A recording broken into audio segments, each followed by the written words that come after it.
유스티누스는 당시 로마 제국 내에서 기독교에 대한 오해와 박해가 만연했던 상황 속에서 기독교 신앙을 이성적으로 변호하고 헬라 사회에 기독교의 진리를 효과적으로 전달하고자 노력했습니다. 그의 변증론에서 핵심적인 역할을 하는 개념이 바로 로고스입니다. 유스티누스의 로고스론은 크게 두 가지 원천에서 영향을 받았습니다. 첫째는 요한복음 서문에서 나타나는 기독교 전승입니다. 요한복음 1장 1절 태초에 말씀이 계시니라 이 말씀이 하나님과 함께 계셨으니 이 말씀은 곧 하나님이시니라. 이 구절에서 말씀, 즉 로고스는 예수 그리스도를 지칭하며 하나님과 동등한 신적인 존재임을 드러냅니다. 둘째는 중기 플라톤주의와 스토아 학파를 중심으로 한 헬레니즘 철학입니다. 헬라 철학에서 로고스는 이성, 질서, 우주를 지배하는 원리를 의미했습니다. 유스티누스는 이러한 철학적 개념을 기독교 신앙에 접목시켜 예수 그리스도를 창조주의자 구원자로서 설명하고 기독교 신앙과 헬라 철학 사이의 접점을 모색했습니다. 유스티누스 이전에 알렉산드리아의 필로라는 유대인 철학자가 헬레니즘 철학, 특히 플라톤 철학을 이용하여 구약성서를 해석했습니다. 그는 구약성서의 지혜를 로고스로 번역하고 우의적인 해석 방법을 통해 로고스를 하나님과 인간 사이의 중재자로 설명했습니다. 그러나 유스티누스의 로고스론은 필로의 로고스 개념과 중요한 차이점을 가지고 있습니다. 필로는 로고스를 추상적이고 관념적인 존재로 보았지만 유스티누스는 로고스가 예수 그리스도 안에서 인간의 몸을 입고 이 땅에 오셨다고 주장했습니다. 즉, 유스티누스는 로고스의 성육신을 강조함으로써 기독교 신앙의 핵심 교리인 예수 그리스도의 신성과 인성의 결합을 명확히 드러냈습니다. 이는 오리게네, 켈수스 반박에서도 언급되는 중요한 차이점이며 유스티누스의 로고스론이 헬라 철학을 수용하면서도 기독교 신앙의 독자성을 유지하는 데 결정적인 역할을 했다는 것을 보여줍니다. 유스티누스가 로고스론을 통해 기독교를 변증해야 했던 당시 상황을 살펴보면 로마 사회는 다양한 종교와 철학이 혼재되어 있었고 기독교는 이교도들의 비판과 영지주의 이단의 도전에 직면해 있었습니다. 이교도들은 기독교를 무신론, 반사회적 종교, 미신 등으로 비난했고 영지주의는 기독교 교리를 왜곡하고 이원론적인 세계관을 주장했습니다. 유스티누스는 이러한 비판과 도전에 맞서 로고스론을 통해 기독교 신앙을 이성적으로 변호하고 로마 종교와 영지주의의 오류를 지적했습니다. 그는 로고스 개념을 통해 예수 그리스도가 참 하나님이시며 창조주이시며 구원자이심을 논리적으로 설명하고 기독교 신앙이야말로 진정한 철학이며 참된 지혜를 제공한다고 주장했습니다. 유스티누스의 로고스론은 초기 기독교 신학 발전에 중요한 기여를 했습니다. 첫째, 기독교 신앙을 이성적으로 이해하고 변증할 수 있는 토대를 마련했습니다. 둘째, 헬라 철학과 기독교 신앙의 접점을 모색하여 기독교 진리를 헬라 사회에 효과적으로 전달했습니다. 셋째, 예수 그리스도의 신성을 강조하고 기독교의 유일성을 변증했습니다. 그의 로고스론은 후대 기독교 신학자들에게 큰 영향을 미쳤습니다. 결론적으로 유스티누스는 로고스론을 통해 기독교 신앙을 변호하고 헬라 철학과의 대화를 시도한 선구적인 변증가였습니다. 그의 사상은 후대 기독교 신학 발전에 큰 영향을 미쳤으며 오늘날에도 기독교 신앙을 이해하고 변증하는 데 중요한 지침을 제공합니다.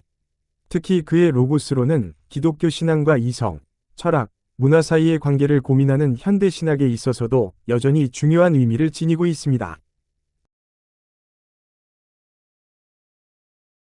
구약에서 하나님의 말씀은 사건을 일으키는 능력이었습니다. 구약에서 하나님의 말씀은 단순한 언어적 표현을 넘어섭니다. 창조, 심판, 구원 등 실제적인 사건을 일으키는 하나님의 능력 그 자체입니다. 시편 33편 6절이 여호와의 말씀으로 하늘이 지음이 되었으며 그 만상이 그의 입 기운으로 이루어졌도다 라는 구절처럼 말씀은 하나님의 창조 행위와 밀접하게 연결됩니다. 그리고 하나님의 말씀은 우주와 역사를 향한 하나님의 명령이며 동시에 인간에게 순종과 경배를 요구하는 것입니다. 십계명처럼 말씀은 인간이 따라야 할 규범과 윤리적 기준을 제시합니다. 신약에서 하나님의 말씀은 특히 요한복음에서는 헬라 철학의 로고스 개념을 수용하여 말씀을 표현합니다. 요한복음에서 말씀은 구약에서처럼 사건을 일으키는 동적인 힘보다는 예수 그리스도의 존재론적 의미를 드러내는 데 집중합니다. 태초에 말씀이 계시니라 이 말씀이 하나님과 함께 계셨으니 이 말씀은 곧 하나님이시니라 에서 볼 수 있듯 말씀은 하나님과 함께 존재했던 신적인 존재임을 강조합니다. 초기 기독교 변증가들은 헬라 철학의 로고스 개념을 적극적으로 활용하여 기독교 신앙을 헬라 사회에 전파하고 변증했습니다. 유스티누스는 로고스를 통해 예수 그리스도를 설명하고 기독교가 참된 철학임을 주장했습니다.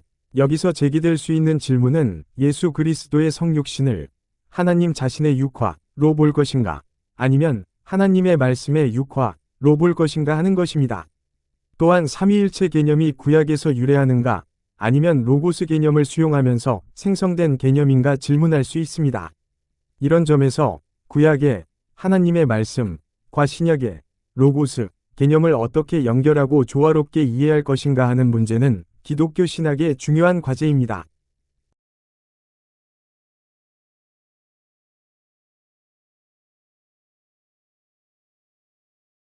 제베르크의 로고스에 대한 해석은 초기 기독교가 헬라 철학의 로고스 개념을 수용한 이유를 잘 보여줍니다. 당시 로고스는 교양 있는 계층에서 널리 사용되던 친숙한 개념이었기에 기독교는 이를 활용하여 예수 그리스도를 효과적으로 설명하고자 했습니다. 제베르크는 이렇게 말하고 있습니다. 제베르크는 하나님이 로고스를 매개자로 사용한 것을 신화적인 의미로 이해해서는 안 된다고 하면서 이 로고스라는 말은 당시 교양 있는 계층이 즐겨 사용하는 말이었다. 이 용어가 언급될 때마다 모든 사람의 관심을 집중시킬 수 있었다.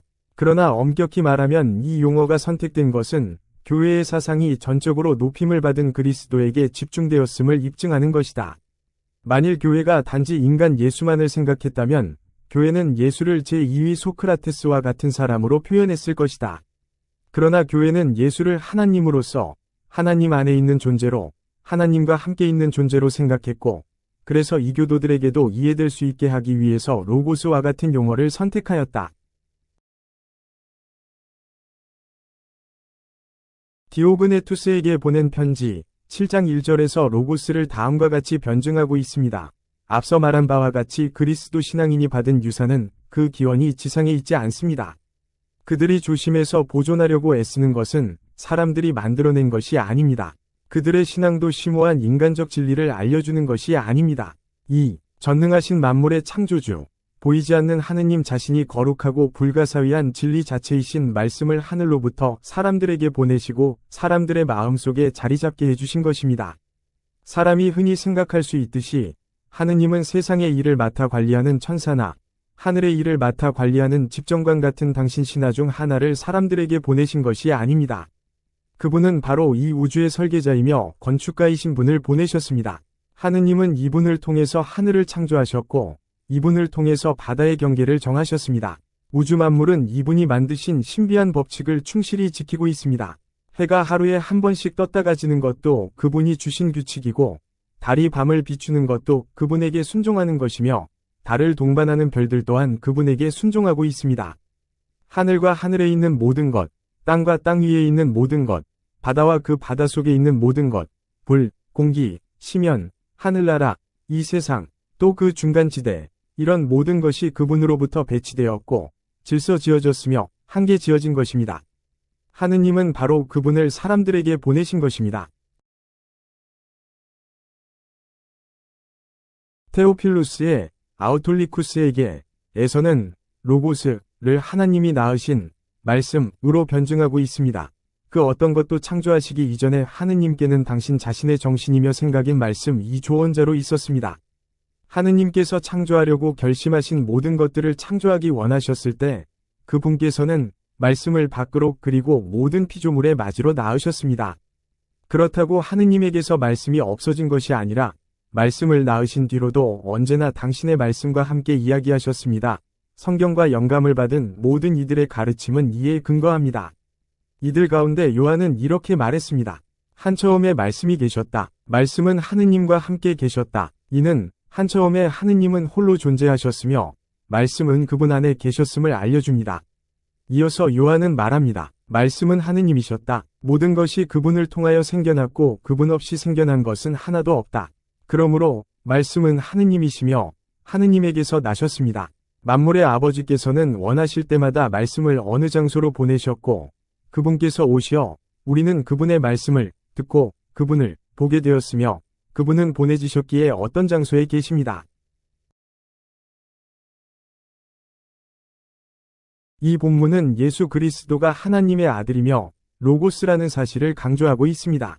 유스티누스는 예수 그리스도만이 고유한 방식으로 하나님의 아들로 태어났다고 주장합니다. 이는 예수 그리스도의 탄생이 다른 인간들과는 구별되는 신적인 기원을 가진 사건임을 의미합니다. 그리고 오직 예수 그리스도만이 고유한 방식으로 하느님의 아들로 태어나셨고 그분의 로고스이며 맏아들이고 능력이시며 당신의 뜻에 따라 사람이 되시어 인류의 회심과 회복을 위하여 이 가르침들을 우리에게 주셨다는 것을 증명하겠습니다. 그러나 이러한 말씀들이 있는 것은 예수 그리스도께서 하느님의 아드님이며 파견된 분이심을 증명하기 위해서입니다. 그분은 먼저 로고스셨고 때로는 불의 모습으로 때로는 비육체적인 존재의 모습으로 나타나셨습니다. 이제 하느님의 뜻에 따라 인류를 위해 사람이 되시고 악령들이 어리석은 유대인들을 통하여 일으킨 고통을 당하셨습니다. 유스티누스는 로고스와 관계된 스승이라는 말을 사용하면서 그리스도를 소크라테스와 연결지어 변증하기도 한다. 소크라테스가 참되고 분별 있는 말로 이를 밝히고 사람들을 악령들로부터 구해내려 했을 때 이 악령들은 악을 즐기는 사람들을 통하여 그를 무신론자이며 불경한 사람이라고 하여 죽임을 당하게 했습니다. 그들은 그가 새로운 악령들을 끌어들이려 한다고 주장했습니다. 그들은 우리에게도 마찬가지로 하고 있습니다. 로고스께서는 그리스인들 사이에서만 소크라테스를 통해서 이를 논박한 것이 아니었습니다. 이민족들 사이에서도 직접 형상을 취하고 사람이 되어 예수 그리스도라 불렀던 로고스가 이들을 논박했습니다.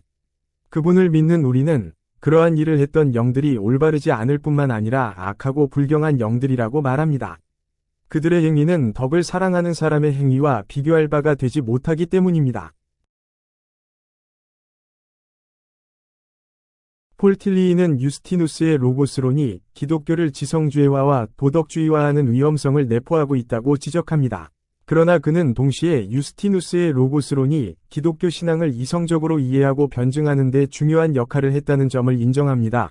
로고스가 베푸는 은총, 구원, 위 은사란 신의 인식, 그노시스, 난리지과 율법과 부활이다. 그리스도는 로고스로서 무엇보다도 먼저 스승이었다는 것을 변증가들은 받아들였다. 그러나 이 스승이란 그가 우리보다 더 잘 아는 많은 것들을 우리에게 가르쳐준다는 의미의 스승이 아니고 실존적인 존재에 힘을 부여하는 소크라테스적인 의미의 스승을 말한다. 로고스라는 이 스승은 우리에게 신에 관한 진리를 가르쳐주고 우리가 우리 안에 있는 우리의 자유의지를 가지고 그 진리를 지키지 않으면 안 될 도덕적 규범, 법칙을 가르쳐준다.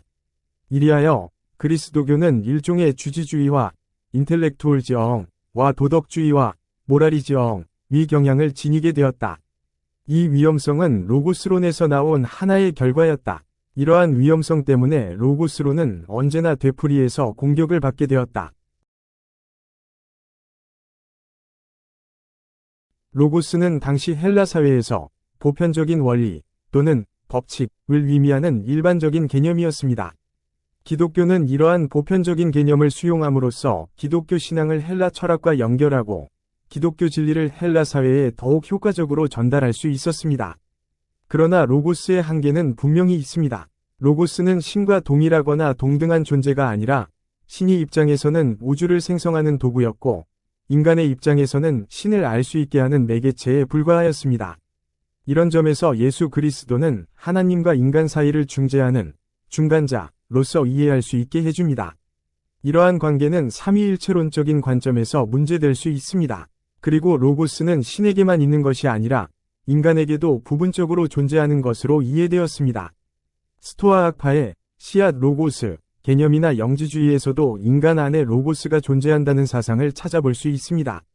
인간이 로고스의 일부를 가진다면 인간의 구원 문제에 있어서 또 다른 구원자가 필요 없는 상황이 상정될 수 있습니다. 이런 한계들이 있기에 바울 신학에서는 로고스 개념이 명시적으로 사용되지 않고 있다고 볼 수 있습니다. 바울은 예수 그리스도의 선제를 말하고 있지만 그리스도의 죽음과 부활에 근거하여 그리스도론을 전개합니다. 요한복음의 로고스는 헬라 철학의 영향을 받았다고 보기 어렵습니다. 요한복음에서 예수 그리스도의 선제를 표현하는 용어들은 구약 성서의 배경을 가지고 있습니다. 예를 들어 나는 이다 라는 표현, 아버지와 아들의 관계, 하나님의 영광과 독생자의 영광, 주의 이름, 하나님의 이름으로 오시는 이 등은 모두 구약 성서에서 유래한 표현들입니다. 또한 요한복음의 로고스는 창조와 연결됩니다. 히브리서 1장 2절, 골로새서 1장 15에서 16절, 고린도전서 8장 6절 등은 예수 그리스도가 창조에 참여했음을 보여줍니다. 이는 구약 성서의 창조론과 연결되는 부분입니다. 유스티누스의 변증론에서 사용된 로고스는 헬라 철학, 특히 스토아 학파의 영향을 받았습니다. 그는 헬라 철학에서 말하는 로고스의 기능들을 많이 수용하고 있습니다. 특히 제논의 시앗 로고스를 수용하여 인간의 이성과 신적 본성을 설명하고 있습니다. 이는 동방신학의 기독론과 삼위일체론에 영향을 미쳤습니다. 유스티누스는 로고스를 하나님과 동등한 존재로 보지 않고 하나님이 세상을 창조하기 위해 사용하는 도구 또는 매개자로 이해합니다. 이는 로고스의 신성을 제한하고 그리스도의 완전한 신성을 드러내지 못하는 한계를 보여줍니다. 유스티누스는 로고스를 하나님의 아들이라고 부르지만 성부 하나님과 동등한 존재로 묘사하지 않습니다. 그는 로고스를 하나님 다음 가는 최고의 힘이라고 표현하며 성부 하나님과 로고스 사이의 위계 질서를 설정합니다. 이는 후대 삼위일체 교리에서 성부, 성자, 성령의 동등성을 강조하는 것과 차이를 보이는 부분입니다. 유스티누스는 스토아 학파의 시앗 로고스 개념을 수용하여 모든 인간 안에 로고스가 부분적으로 존재한다고 주장합니다. 그는 이를 통해 헬라 철학자들과 시인들도 로고스를 통해 부분적으로 진리를 인식할 수 있었다고 주장합니다. 그러나 이는 로고스의 신성을 희석하고 그리스도의 유일성을 약화시키는 결과를 가져올 수 있습니다. 또한 유스티누스는 그리스도와 예수를 구분합니다. 그는 그리스도를 로고스, 즉 하나님의 아들로서 신적인 존재로 이해하고 예수는 인간적인 측면을 가진 역사적 인물로 봅니다.